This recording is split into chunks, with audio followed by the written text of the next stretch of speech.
Most people would throw these reject paintings away. This started as a watercolor I didn't like. So instead of fixing it, I used it.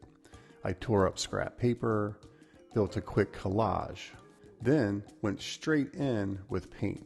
No mixing, no overthinking. Just a little bit of red, yellow, and white.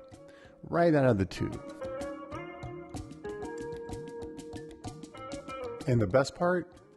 The original painting is still in there. The hint of a cityscape, the figures, it never really goes away.